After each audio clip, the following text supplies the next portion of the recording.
I'm Janet Morena, the Executive Director of Priests for Life. Welcome to Just Ask Janet. Well, here we are, beginning of February, and of course, there's a lot of buzz going on that in another day or two, the opening of the Olympics, the Winter Olympics is happening. Now, normally, I love the Olympics. Normally, I especially look forward to the skating and the downhill skiing and all the different and the snowboarding and different things. I actually love the Winter Olympics better than the Summer Olympics. But this year, I'm very disappointed because the Olympics are going to be in Beijing, China. And joining me today is a very dear friend of mine who has been working in China for a very long time to help talk about their abortion policy and how little baby girls are being aborted. It's a girl is the dangerous words to say in China, and widows are in danger in China. And there's other people that are in China that are so oppressed by the Chinese government. So we're going to be talking today about what's really going on in China and why we should not have had the Olympics in China. So joining me today is the president and founder of Women's Rights Without Frontiers, my dear friend, Reggie Littlejohn. Reggie, welcome to the program. Hello, Janet. It's so great to see you, even if only, over the television. It's always, and yes, you are a very dear friend. Much love to you, Janet. All right. So now, like I just told everybody, you have been working in China for how long? And just build for us a little bit about the atrocities going on in China. Well, it's been a very long time. If you count my time as an attorney, I was an attorney for like 8 years. Complex commercial litigator, but I represented refugees in China, including a woman who had been forcibly sterilized. And this was in the mid-90s. That's when I found out that the Chinese propaganda that the one-child policy was voluntary was just a big lie. And then it was enforced through forced abortion, forced sterilization, and infanticide. And later I founded Women's Rights Without Frontiers to stop forced abortion in China under the one-child policy, which has since become the two-child policy, now the three-child policy. But the new rule in China is very simply that every couple is allowed to have 3 children, which means that if you're not part of a couple, if you're not married, it's still illegal to have a baby. And 4th children are illegal. So we still have continuing forced abortion in China. And the worst forced abortion in China at the moment is in Xinjiang province among the Uyghur Muslims.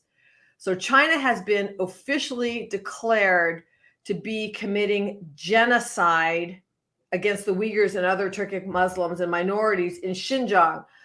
What does that mean? It means that the Chinese Communist Party is deliberately attempting to destroy in whole or in part the Uyghur people. And they're doing it through rampant forced abortion, forced sterilization, infanticide, killing babies after they're born, systematic rape, torture. They have between 1 and 3 million people in what basically amounts to concentration camps. They have forced labor. They have organ harvesting, forced organ harvesting. I mean, the atrocities are beyond the imagination of us in the West. And as you said, the Chinese Communist Party has absolutely no business hosting the most prestigious event in the world, which is the Olympic Games. They're just going to use it as a way of promoting their regime and giving the impression that they are just a great government and that there's nothing that can be further from the truth. Well, and you did a really good job of exposing this. I know Congressman Chris Smith he's done a lot of work over the decades trying to expose China for what they are. But tell us, what was some of the steps you were trying to do? We were trying to get the games taken away from China, weren't you? Yes, Janet. Last May, I testified before Congress. It was a huge hearing. It was both houses. It was 2 different congressional committees. Congressman Chris Smith was the one who called the hearing. And what we were saying is these games need to be moved or boycotted. So the games in Tokyo, the summer games, were delayed for a year because of COVID. There's no reason that the games in China could not have been delayed for a year because of genocide.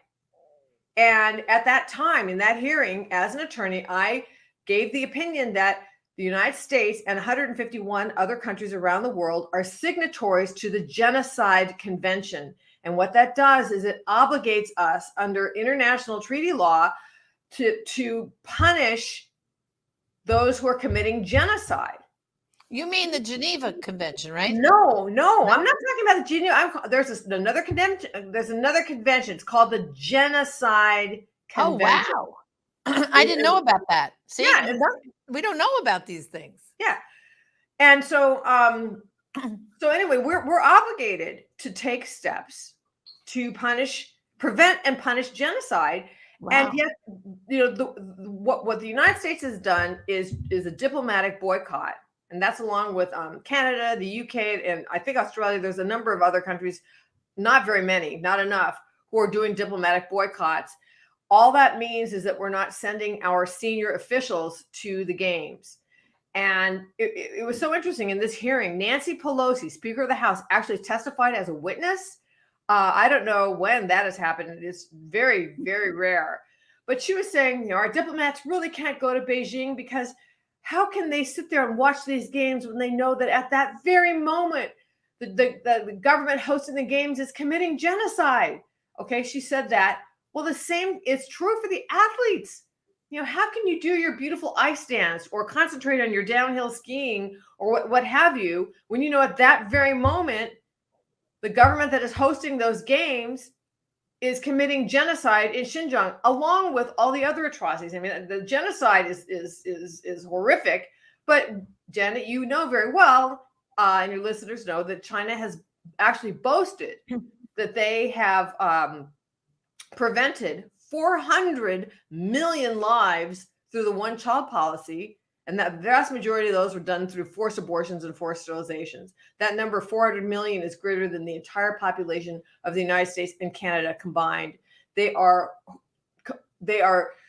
persecuting Christians, including Catholics, tearing down Marian shrines, demolishing churches. They punish the Tibetan Buddhists, the Uyghur Muslims. Of course, there's a genocide going on there. Falun Gong, any religion. Anyone who believes that there is a higher power, a God that is above the Chinese Communist Party, is a threat to the Chinese Communist Party, and they are persecuting them. And the list goes on and on. Forced organ harvesting. I mean, so all of these things are happening, and under the under the Genocide Convention, we are obligated to punish them, and we're not punishing them. But okay, so now, Reggie, we did this whole petition. I know I had my viewers sign the petition, right? We did a big push last summer. I know we were pushing hard. And what I was explaining to people is when the Olympics, when countries, put a proposal to say, choose us for the Olympics, there's usually a first place, second place, third place, and the committee comes up with and awards the games to so-and-so.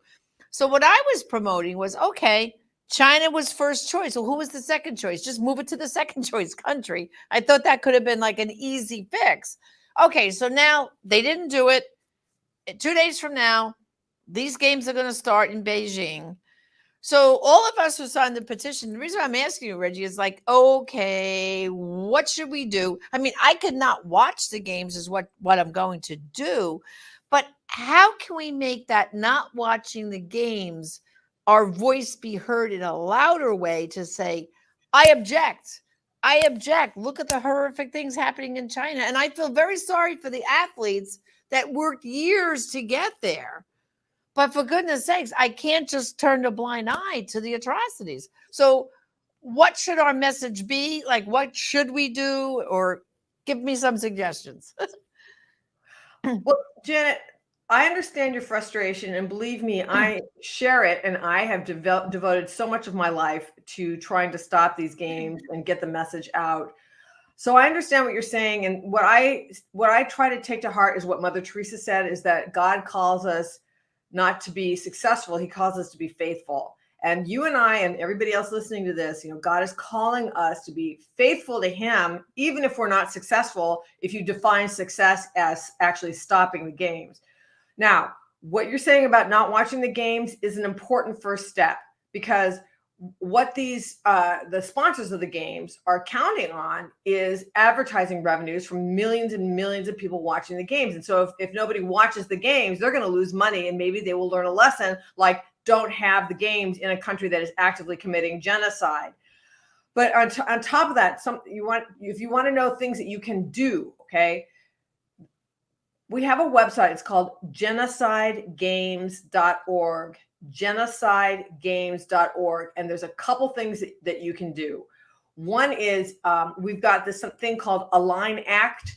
That's the platform, but you can sign up to send emails to the entire Olympics Committee, all of the sponsors of the games, various politicians. It's really easy. It's a very powerful tool. It's a new tool.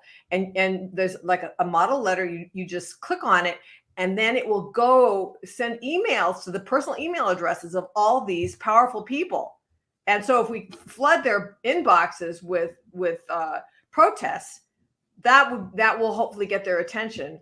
Another thing is that on our website, genocidegames.org, we have a campaign where you can like copy a meme off of our campaign page and tweet it and try to make the hashtag genocide games go viral. So that's another thing. But Janet, you mentioned that you feel sorry for the athletes. I feel sorry for the athletes. Gosh, the sponsors say, well, we stand by our athletes. I'll tell you what I would feel like if they standing by me as an athlete. If I were an Olympic athlete, I would not want to be going to Beijing forced to commit to compete on soil that is flowing with the blood of genocide and 400 million forcibly aborted babies. I would have wanted the games to be moved so that I could feel proud or happy at whatever country I was competing in. Right. And that, but also there's a question of the safety of the athletes. All right. So China is experiencing an outbreak of coronavirus right now. And they also have something called hemorrhagic fever, which is a horrific condition that they're also experiencing an outbreak of. And so are the athletes going to be safe? Number one. And number two, when the athletes go to China, they're going to be sequestered in this Olympic village and Olympic venue bubble that you can't get out of. They're going to be completely sealed off. And the purpose of that sealing off is to try to, if there's an outbreak, in mainland China, it will not get into the bubble. Well, number one, there's already an outbreak inside of the bubble. And so that's number one. But number two, when an athlete or a staff member or a journalist goes inside of that bubble, they are in the complete control of the Chinese Communist Party, and they are going to be surveilled. So Reggie, that's what people don't realize. Okay. Yeah. I mean, I can think back, when I was a kid, there was Russia, and they used to have Radio Free Europe trying to get the message out to these people because, communist Russia, communist China, they controlled the messaging. They wouldn't let people hear the truth. And so what people have to realize, that's still happening today in China. They are controlling what the people can see on TV, on Chinese TV, what they can hear on the radio. And now I've even heard that they are even controlling the internet and the World Web, that you just can't in China set up a website and have this freedom. It is controlled. And if you're putting anything up there that is contrary to the communist government, they will find you and you will be like thrown in a prison and tortured and everything else. It's true, right, Reggie? This is still happening, right? Well, see, yes. Oh, yes. It's very much happening. And it's worse than it was, decades ago during the Cold War, because they have much more powerful surveillance capacity. Tools. Yeah. Tools. But so listen, so you're talking about what's happening in mainland China.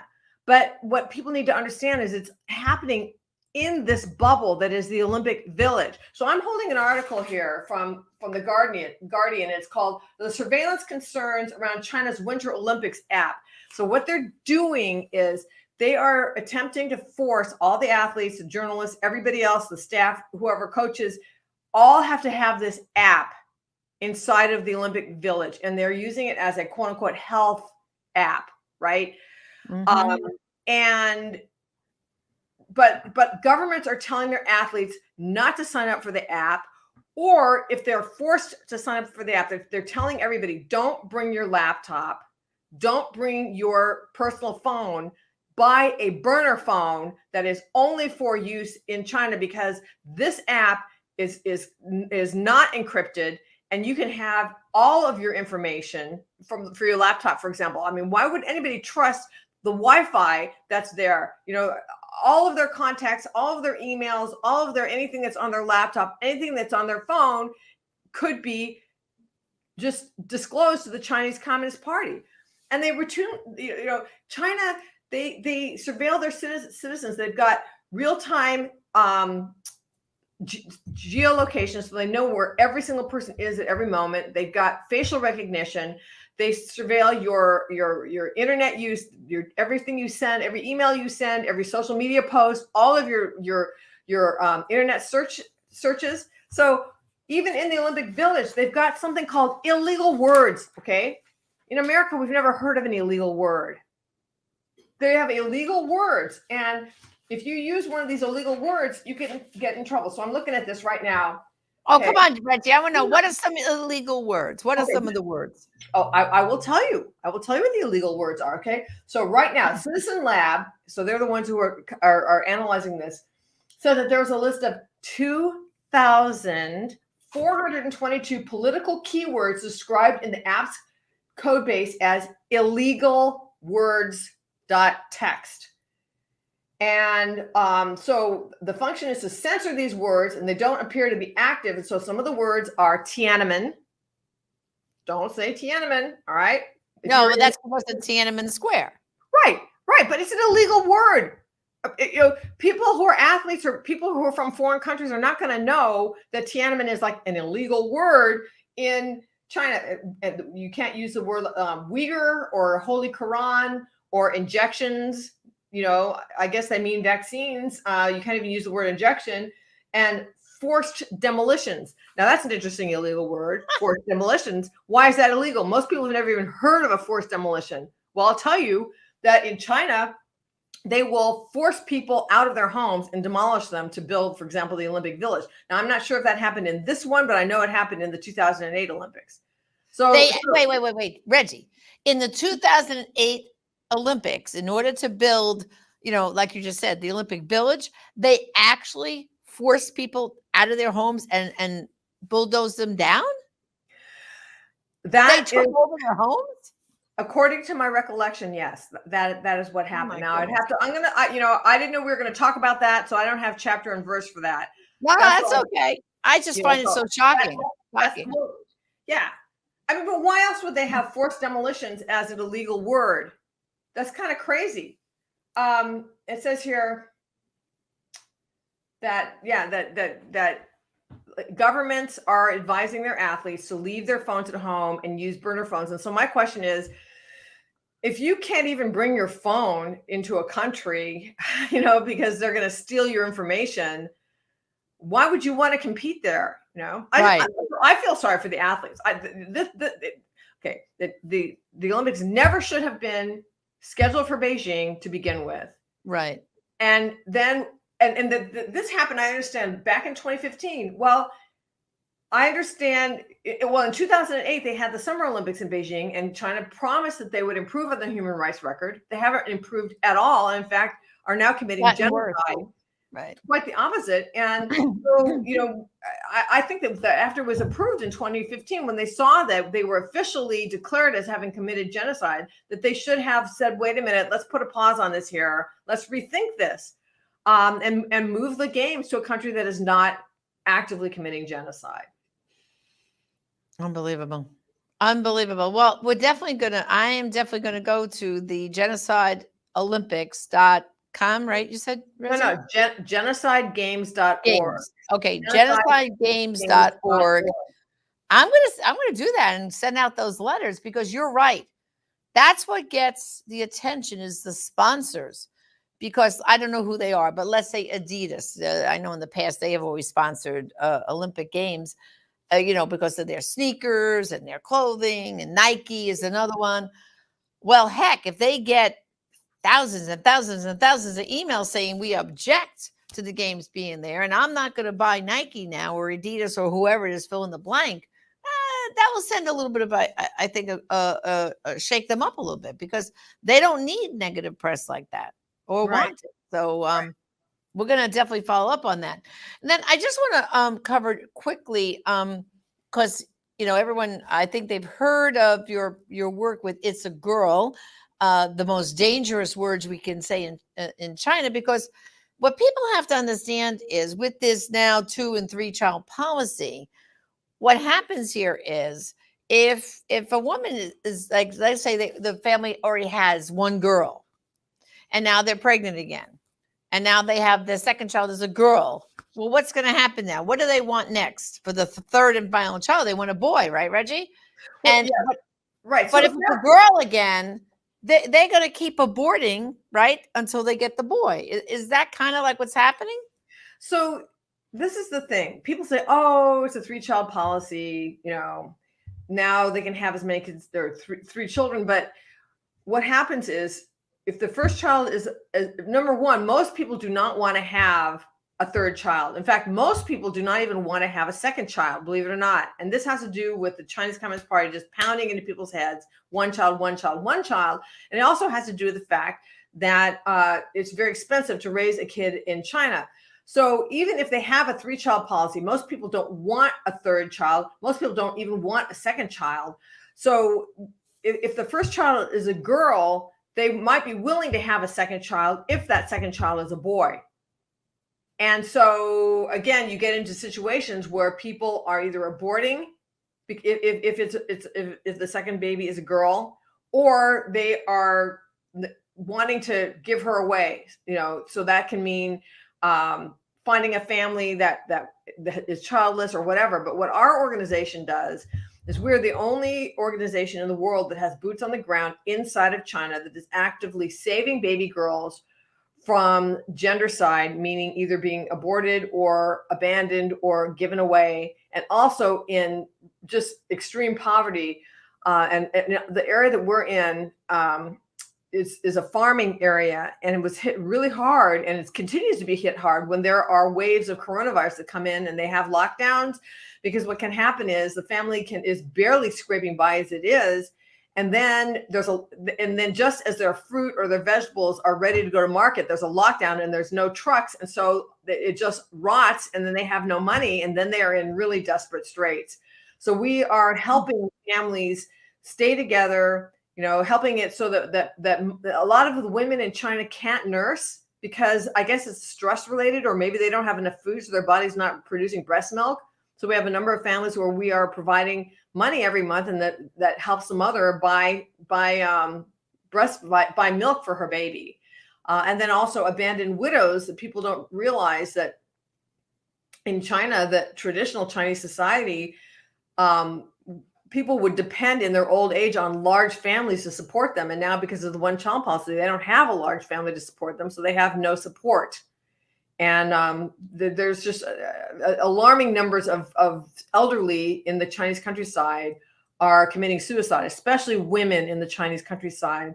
So we are going to them with, just like we do with the girls' families, we offer them $25 a month to the girls' families to enable them, to empower them to keep their daughter and to keep their daughter healthy. And we do the same thing for the widows, that helps them eat better, maybe heat their little room during the winter, and just be somebody that is a loving presence that visits them every month that they don't have otherwise.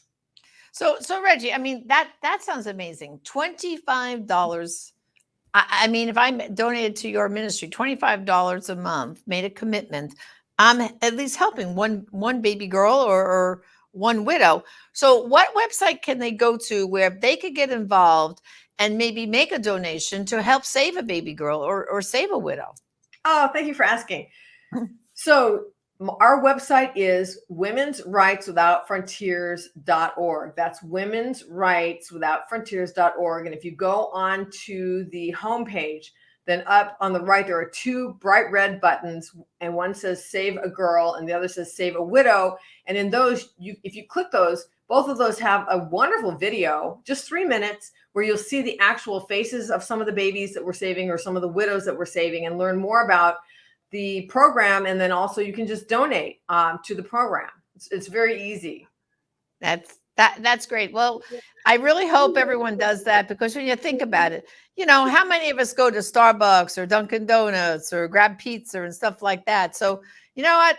Maybe make your coffee at home, and the money you save, you could be saving a little girl or a widow in China. And, and also, we only have about a minute left, Reggie, but the people you have boots on the ground there, they're doing this at a great risk, aren't they? Oh, yes. These are some of the bravest people around. So our field workers, people say, what do you do when you have clashes with the authorities? We've never had a clash with the authorities. Thank God. And please pray for God to continue to protect our field workers, because they are risking their freedom every day by going out and getting these stipends into the hands of the mothers of the babies and also the widows. Very, very brave people. Well, Reggie, God bless you and all your field workers. We're going to pray, and I'm praying that more people will support your work, and we're all going to send those emails to the sponsors about this whole Olympic catastrophe. And I'm going to shut it off. I'm not going to watch any Olympics this season, sadly so, but I am not going to do it. And I am going to go there, and I'm going to send those letters. So thank you for joining me, Reggie. Thank you so much for having me, Janet. God bless. God bless. Well, brothers and sisters, you can get involved now. A lot of to-do homework here, a lot of homework to do. Go to Reggie's website, womensrightswithoutfrontiers.org. Those two you want to save a widow, or you want to save it's a girl, or maybe you'll save both. And you'll donate and make a contribution, because this is really worthwhile. I can't believe, with a little bit amount of money, so much good can happen. And also, too, let's get those emails going and boycott these games, because it's just a pity that we still had to have the games in communist China. So thank you for joining me on Just Ask Janet. Until next time, God bless. I will be silent no more.